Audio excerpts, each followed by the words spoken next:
Today, we're diving into the future of learning. We're going to take a hard look at how we measure what someone knows, and maybe more importantly, what skills actually matter in our crazy digital world. So let's just jump right in with a question. One that kind of messes with a huge assumption we all have about school. What if everything we've been taught about testing is just outdated? What if the real measure of learning looks nothing like a test? To even start to answer that, we first have to really get our heads around the problem. And the problem, well, it begins with the test itself. For generations, it's been the bedrock of education. But that bedrock is definitely starting to crack. We've all been there, right? Bubbling in little circles, frantically writing timed essays.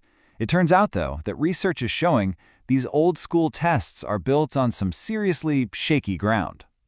The problem really breaks down into 5 big flaws. First, they're onerous, just a huge burden for teachers to create and grade. Second, they're just discrete snapshots. They tell you what a student knew on a Tuesday morning, but nothing about how they learned it. They're also uniform, a one-size-fits-all model that just doesn't work for everyone. Plus, they're inauthentic. They test skills for succeeding in school, not for succeeding in life. And maybe the biggest kicker, they're antiquated. They're often testing us on stuff our phones can do in half a second.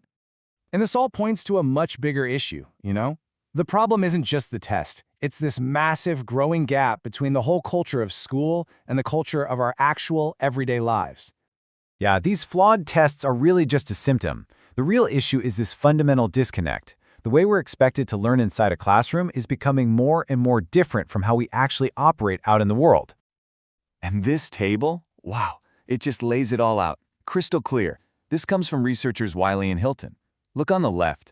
School culture is often analog, tethered, isolated, generic. Now look at the right.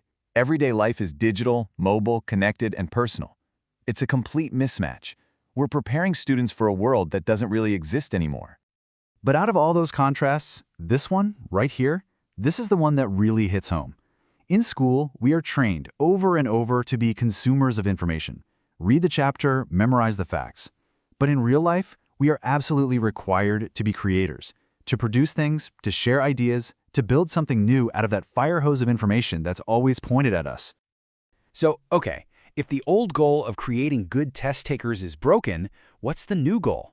What should we be aiming for?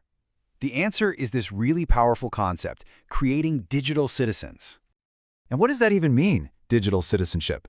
Well, according to UNESCO, it's about developing people who can navigate our incredibly complex world.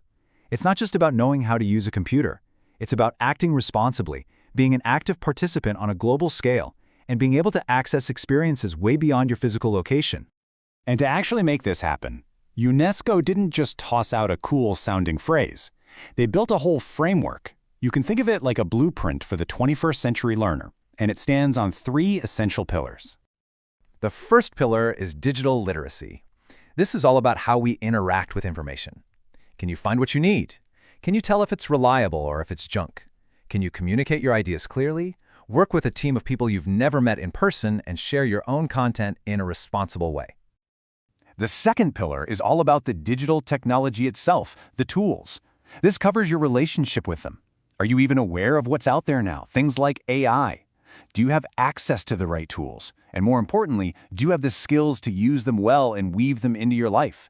This means you have to commit to lifelong learning because the tech is never, ever going to stand still.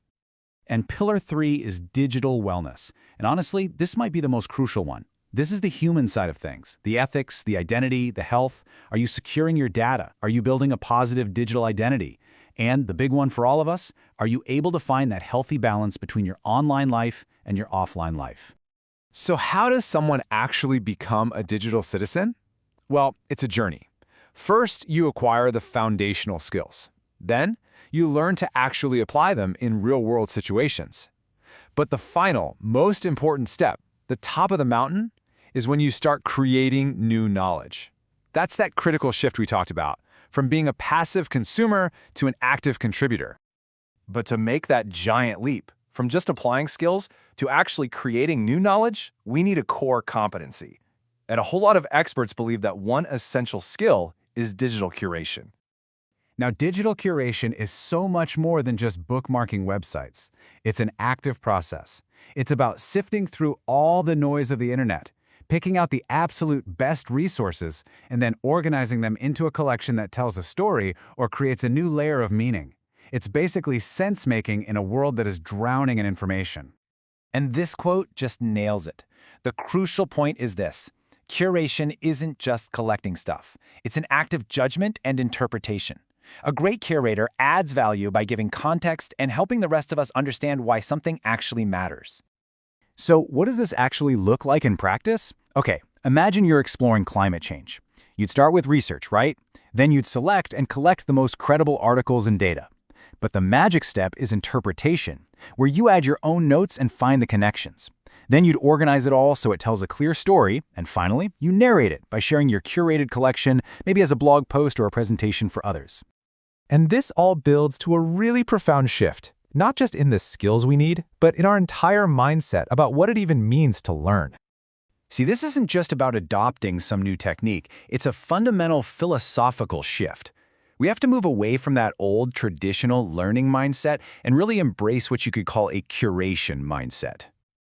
And the difference is just profound. A learning mindset is individualistic. It's all about me and my personal understanding.